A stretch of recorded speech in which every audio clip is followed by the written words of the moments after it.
Hello my dear CLAT aspirants, welcome to the official channel of LPT. आज के session में हम discuss करने वाले हैं electoral rolls special intensive revision जो हो रहा है बिहार के इलेक्टोरल रोल्स को। इस इश्यू को हम डिटेल में समझने वाले हैं।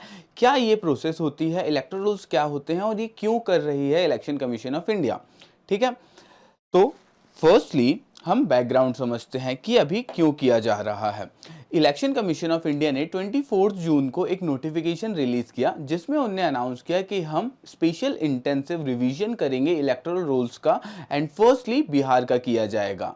तो अब ये क्यों किया जा रहा है? इलेक्टोरल रोल्स सबसे पहले होते क्या हैं? Electoral rolls is the official list of eligible voters in a specific constituency कि जो लोग वहां पे वोट कर सकते हैं उन लोगों का नाम मेंशन्ड होता है इलेक्टोरल रोल्स में। तो बिहार में लास्ट जो इलेक्टोरल रूल्स का रिवीजन हुआ था वो हुआ था 2003 में, आज से ऑलमोस्ट 22 साल पहले। तो फिर इस 22 साल के पीरियड में काफ़ी नए एडिशंस हुए हैं इलेक्टोरल रूल्स में कि नए एलिजिबल वोटर्स हुए होंगे जो 18 प्लस हो चुके हैं एंड काफ़ी नाम डिलीट भी हो चुके हैं कि काफ़ी लोग डेड हो गए होंगे, मर गए होंगे या फिर वो माइग्रेट करके दूसरे सिटी या दूसरे शहरों में जा चुके होंगे। इसीलिए इलेक्टोरल रोल्स को रिवाइज किया जा रहा है एंड इसी रिवीजन की प्रोसेस को कहा जाता है स्पेशल इंटेंसिव रिवीजन। ठीक है, अब की ड्राइवर्स क्या हैं इस इशू के? Mass urbanisation and significant internal migration. तो ये दो एक रीजन है। और फर्स्टली लास्ट हुआ था एसआईआर 2003 के बाद अब ये फर्स्ट टाइम होने जा रहा है। चलिए आगे बढ़ते हैं। बेसिकली इलेक्टोरल रोल्स जैसे मैंने आपको बताया कि जो भी एलिजिबल वोटर्स होते हैं उनका नाम मेंशन रहता है इलेक्टोरल रोल्स लिस्ट में कि कौन कौन लोग वोट कर सकते हैं। इससे इंश्योर होता है कि जो सिर्फ एलिजिबल वोटर्स हैं वही उस स्पेसिफिक कॉन्स्टिट्यूंसी में वोट करेंगे, कि उनके अलावा जो फेक वोट्स हैं, जो वोटर्स दूसरे कॉन्स्टिट्यूंसी में रजिस्टर करा चुके हैं उनका नाम उससे रिमूव कर दिया जाए। अब इसके लिए आर्टिकल 324 ऑफ इंडियन कॉन्स्टिट्यूशन ये पावर देता है इलेक्शन कमीशन को कि वो रेगुलरली इलेक्टोरल रोल्स को अपडेट करते रहें। अब आर्टिकल से पावर तो मिल गई है इलेक्शन कमीशन को, बट जो प्रोसेस होगा, जो प्रोसीजर होगा वो कहाँ मेंशन्ड है? वो चीज मेंशन्ड है हमारे representations of people act of 1950 के सेक्शन 21 के अंडर क्या प्रोसीजर रहेगा। हम जान लेते हैं रिप्रेजेंटेशन ऑफ पीपल एक्ट के कुछ इंपॉर्टेंट सेक्शंस। सेक्शन 16 जो है रिप्रेजेंटेशन ऑफ पीपल एक्ट का, वो इंश्योर करता है कि जो भी डिस्क्वालिफाइड नॉन सिटीजन्स हैं उन्हें रिमूव कर दिया जाए इलेक्टोरल रोल की लिस्ट से। सेकेंडली सेक्शन 19 इंश्योर करता है कि जो भी 18 प्लस सिटीजन्स हैं उस कॉन्स्टिट्यूंसी के वो लोग वोट कर सकते हैं और उन लोग का नाम मेंशन्ड होना चाहिए इलेक्टोरल रोल्स में। अब यहीं पे एक इंपॉर्टेंट फैक्ट आता है कि ऑर्डिनरी रेसिडेंट। अब ऑर्डिनरी रेसिडेंट होंगे कौन और कौन लोग होंगे, तो उसी को मेंशन किया गया है section 20 of representation of people's act में। उसमें क्लियरिफाई किया गया है, टोटल 8 सब सेक्शंस हैं सेक्शन 20 के अंडर, जिसमें बताया गया है ऑर्डिनरी रेजिडेंट कौन होंगे।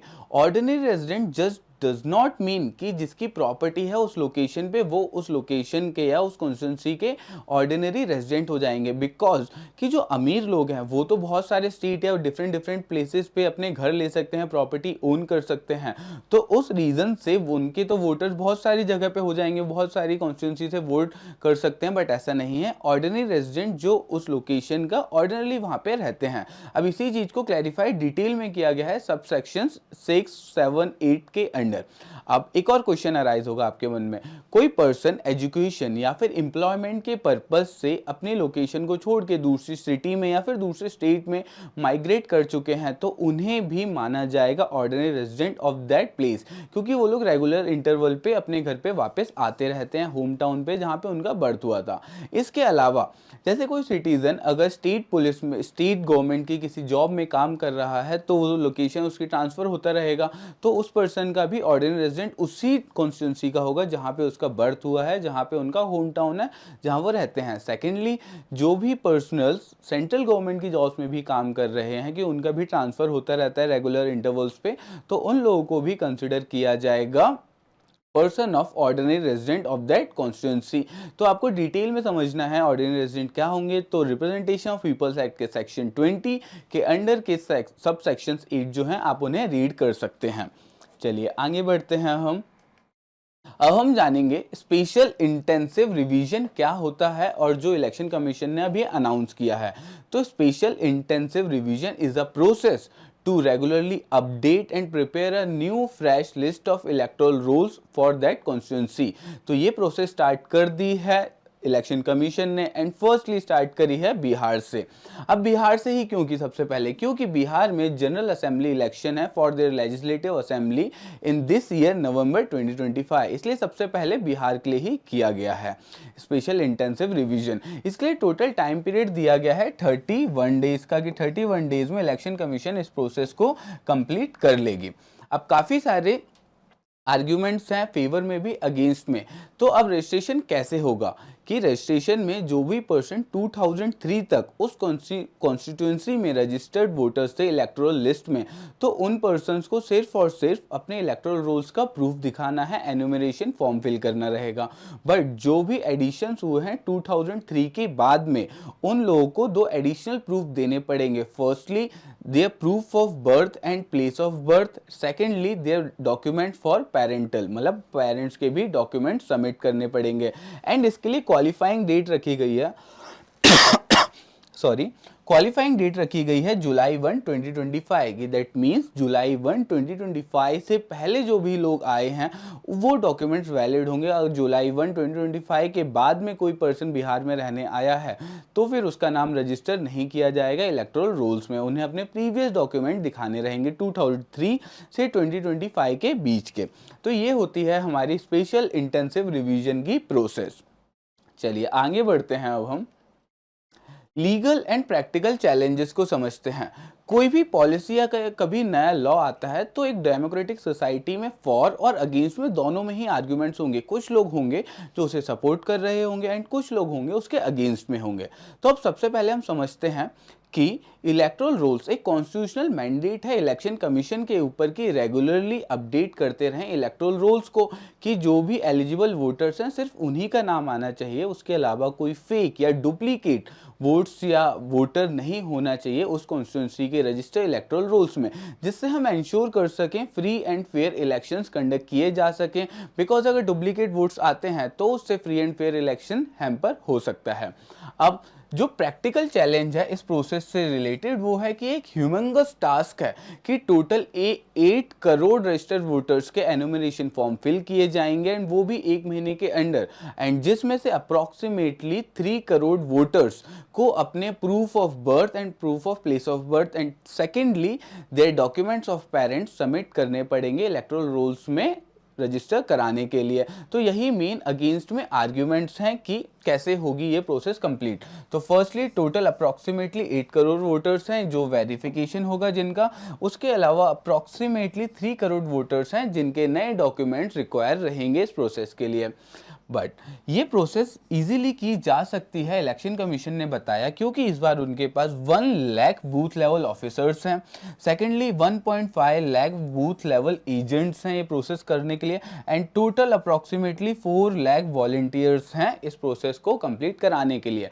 एंड सपोर्ट में एक आर्ग्यूमेंट आता है कि 2003 में इलेक्शन कमीशन ने 31 डेज में स्पेशल इंटेंसिव रिवीजन की प्रोसेस को कंप्लीट कर लिया था, but without any technological support. But पिछले 22 साल में टेक्नोलॉजी काफ़ी ग्रो हुई है एंड इस बार काफ़ी टेक्नोलॉजिकल सपोर्ट भी रहेगा इलेक्शन कमीशन की अथॉरिटीज़ के पास एंड जो भी ऑफिसर्स रहेंगे जो इस प्रोसेस को कंप्लीट कर रहे हैं। तो फॉर एंड अगेंस्ट दोनों में ही आर्ग्यूमेंट्स हैं।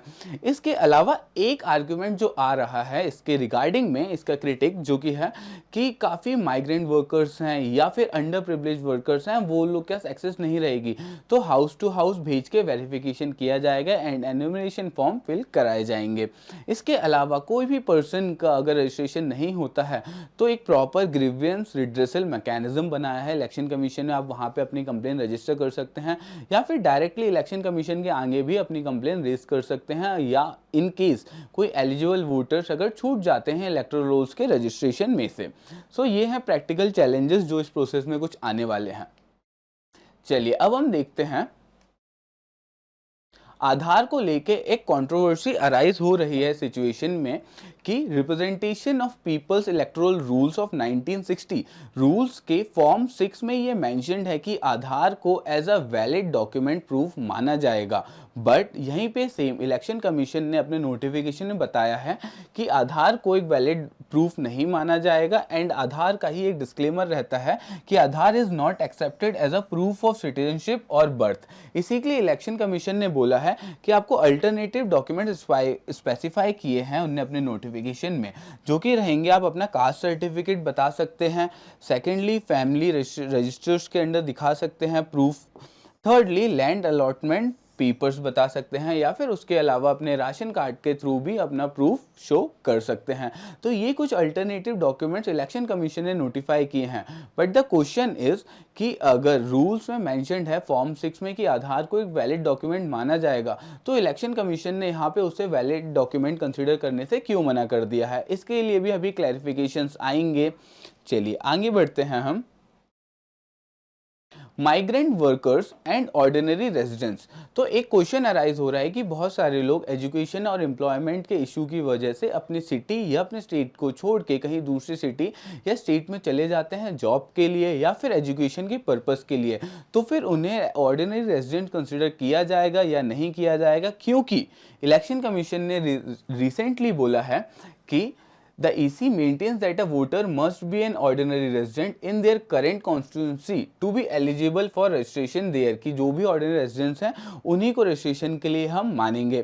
ठीक है, तो ये एक क्वेश्चन अराइज हो रहा है। बट सेम टाइम जो अगर हम इंटरप्रिटेशन निकालें section 20 of representation of people's act, उसमें क्लासिफाई किया गया है एंड क्लैरिफाई भी किया गया है डिटेल में टोटल 8 सबसेक्शंस के अंडर की ऑर्डिनरी रेजिडेंट कौन होंगे। उसमें ऐसा नहीं है कि आप अगर टेम्परेरली एब्सेंट हैं अपने होम टाउन से ऑर्डिनरी रेजिडेंट से, तो भी आपको कंसिडर किया जाएगा as a regular voter in that constituency. तो ये एक क्वेश्चन अराइज हो रहा है। उसके अलावा कंसर्न ऑफ मास एक्सक्लूजन की क्रिटिक्स का मानना है कि काफ़ी सारे लोग माइग्रेंट जो अंडर प्रिविलेज हैं, जो अपनी लोकेशन छोड़ के चले जाते हैं, उनके पास वैलिड डॉक्यूमेंट्स नहीं होते हैं, तो ऐसा पॉसिबल है कि उन लोगों का नाम मिस हो जाए इस रजिस्ट्रेशन प्रोसेस में जो भी एनुमरेशन हो रहा है इसमें। चलिए, ये है migrant workers and ordinary residents का इशू। अब हम आगे समझते हैं what are the major concerns raised in this case. तो एक कंसर्न, मेजर कंसर्न क्या है कि एडमिनिस्ट्रेटिव ओवरलोड काफ़ी ज़्यादा होगा, क्योंकि एंटायर कंट्री की प्रोसेस कंप्लीट करनी है एंड स्पेसिफिकली अभी प्रेजेंट में इस 31 डेज़ का जो टाइम पीरियड दिया है इलेक्शन कमीशन ने, उसमें 31 डेज़ में बिहार का पूरा काम कंप्लीट करना पड़ेगा रजिस्ट्रेशन का। तो एडमिनिस्ट्रेटिव ओवरलोड का एक कंसर्न है। सेकेंडली डॉक्यूमेंटेशन का एक बर्डन आएगा, क्योंकि लास्ट टाइम जब किया गया था 2003 में, उस टाइम पे डॉक्यूमेंटेशन का रिक्वायरमेंट नहीं था, without documentation house to house जाके वेरिफिकेशन किया गया था। बट इस बार इलेक्शन कमीशन ने बोला है कि हम जो भी 8 लाख वोटर्स हैं, 8 करोड़ वोटर्स हैं टोटल, उन्हीं सभी को एनुमरेशन फॉर्म फिल करना पड़ेगा एंड जो भी 2003 के बाद एडिशंस हुए हैं इलेक्टोरल रोल्स में, उन लोगों को एडिशनल प्रूफ्स भी देने पड़ेंगे। तो एक डॉक्यूमेंटेशन का बर्डन है, सेकंड कंसर्न ये है। थर्ड कंसर्न है हमारा रिस्क ऑफ एक्सक्लूजन। जो भी वल्नरेबल ग्रुप्स हैं या फिर इंटरनल माइग्रेंट्स हैं, स्टूडेंट्स, होमलेस, वो हाई रिस्क पे हैं कि उनका नाम मिस आउट हो सकता है इस इलेक्टोरल रोल में। उसके अलावा एक टाइम कंस्ट्रेंट का भी इशू है, कंसर्न है कि इस टाइम पीरियड में 31 डेज में ये प्रोसेस कंप्लीट हो पाएगी या नहीं हो पाएगी। बट इन केस 2003 में without any technological support and lower members in their election commission, उनने कंप्लीट कर लिया था ये टास्क। तो अब तो मेंबर्स भी ज़्यादा हैं, अथॉरिटी एजेंट्स ज़्यादा हैं, वॉलंटियर्स भी हैं, तो ये प्रोसेस हो सकती है। एक कंसर्न है जो कि हमारे इलेक्शन कमीशन कंप्लीट कर लेगा पॉजिटिवली। उसके अलावा पॉलिटिकल सेंसिटिवनेस, जो भी अपोजिशन पार्टीज हैं वो इसको चैलेंज भी कर रहे हैं, वो हम आगे समझेंगे। जो अभी सुप्रीम कोर्ट में पिटीशन फाइल हुई है उसे हम आगे देखते हैं। तो ये कुछ मेजर कंसर्न्स हैं इस इशू को लेकर। चलिए आगे बढ़ते हैं। What is the constitutional vision and democratic integrity, कि डेमोक्रेटिक इंटीग्रिटी मेंटेन करने के लिए जो भी वैलिड वोटर्स हैं वो सभी वोट करें, या एंड सेकेंडली कोई भी इनवैलिड वोटर रजिस्टर नहीं होना चाहिए स्पेसिफिक कॉन्स्टिट्यूंसी में, जो कि एक चैलेंज है हमारे फ्री एंड फेयर इलेक्शंस को लेके। अब कॉन्स्टिट्यूशनल बैलेंस मेंटेन किया जा रहा है कि आर्टिकल 324 मेंशन करता है ECI election commission of India को पावर देता है कि रेगुलरली अपडेट कर सकते हैं इलेक्टोरल रोल्स को for the reasons to be provided. And इस केस में रीजन दिया है इलेक्शन कमीशन ने, क्योंकि पिछले 20 साल में काफ़ी एडिशन एंड डिलीशंस हुए हैं, इसलिए रेगुलरली अपडेट करना पड़ेगा। This is the reason Election Commission has given to start special intensive revision process. And secondly जो हमारा राइट टू वोट है यूनिवर्सल अडल्ट फ्रेंचाइज का कि 18+ जो भी मेंबर्स हैं वो सब वोट कर सकते हैं, ये मेंशन्ड है आर्टिकल 326 ऑफ इंडियन कॉन्स्टिट्यूशन के अंडर कि जो भी एलिजिबल वोटर्स रहेंगे वो 18+ होने चाहिए। अब मेन एक इशू है व्हाट्स एट स्टेक। तो एक चीज समझिए, अगर इंक्लूजन में एरर होता है कि लिस्ट प्रिपेयर करी एंड इंक्लूजन में एरर हो गए तो इलेजिटिमेट वोटर्स भी रजिस्टर हो सकते हैं। फर्स्ट इशू ये है। सेकंड इशू एक्सक्लूजन में इनकेस अगर एरर होता है तो कोई वैलिड वोटर का राइट साइलेंस किया जा सकता है। तो इन दो इश्यूज को इलेक्शन कमीशन को ध्यान में रख के ही अपने रजिस्ट्रेशन प्रोसेस कंप्लीट करनी रहेगी कि इंक्लूजन एरर भी ना हो प्रोसेस में एंड एक्सक्लूजन एरर्स भी ना हो इस प्रोसेस में। एंड एक कोड प्रोवाइड किया है, a single wrongful exclusion equals a democratic injustice, purity of electoral roll should not come at the cost of participation. ठीक है, चलिए अब हम लास्टली समझते हैं जो सुप्रीम कोर्ट में प्रेजेंट केस में केस फाइल किया गया है। तो लीगल चैलेंज क्या आ रहे हैं अपेक्स कोर्ट में? काफ़ी पॉलिटिकल पार्टीज़ ने इसे चैलेंज किया है, मेजरली आरजेडी के मनोज झा जो कि मेंबर ऑफ पार्लियामेंट हैं, उसके अलावा ADR association for democratic reforms एक एनजीओ है, उनने भी इसे चैलेंज किया है सुप्रीम कोर्ट में। Thirdly people's union for civil liberties ने चैलेंज किया है and activist Yogendra Yadav and TMC member of parliament Mahbooba Mohitra ने भी इसे चैलेंज किया है। तो ये कुछ मेजर पिटिशनर्स के नाम हैं जिनने इस प्रोसेस को अभी सुप्रीम कोर्ट में चैलेंज किया है। तो की आर्ग्यूमेंट्स क्या प्रोवाइड किए गए हैं पिटिशनर्स के द्वारा, हम वो समझते हैं कि मेजर आर्ग्यूमेंट है कि इम्पॉसिबल टाइमलाइन की 30 डेज में ये प्रोसेस कंप्लीट नहीं हो पाएगा, इसको लेके चैलेंज किया गया है कि टाइम लिमिट एक्सटेंड करनी चाहिए। एंड इसी के काउंटर आर्ग्यूमेंट में अभी इलेक्शन कमीशन ने ये बोला है कि जो 31 डेज की टाइम लिमिट है उसमें कोई अगर अपने डॉक्यूमेंटेशन नहीं प्रोवाइड कर पाता है तो वो एक सेकेंड विंडो भी प्रोवाइड करेंगे, उस टाइम पे लोग अपने डॉक्यूमेंट प्रोवाइड कर सकते हैं और रजिस्ट्रेशन में उनका नाम आ जाएगा। ये तो प्रेजेंट इश्यू है अभी।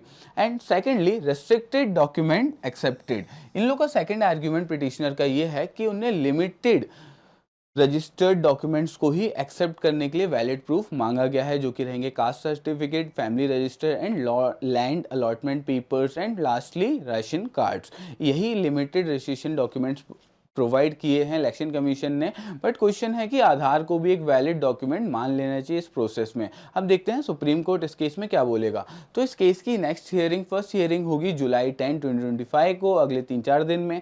तो फिर अब जैसे ही सुप्रीम कोर्ट की हियरिंग आती है हम इस इशू को डिटेल में समझेंगे, कोई फर्दर अपडेट्स आते हैं। थैंक यू सेशन में बने रहने के लिए। आई होप आपको ये सेशन डिटेल में अच्छे से समझ में आ गया होगा। अगर आपके अभी भी कोई डाउट्स हैं तो आप टेलीग्राम पे मुझे टेक्स्ट कर सकते हैं। Thank you.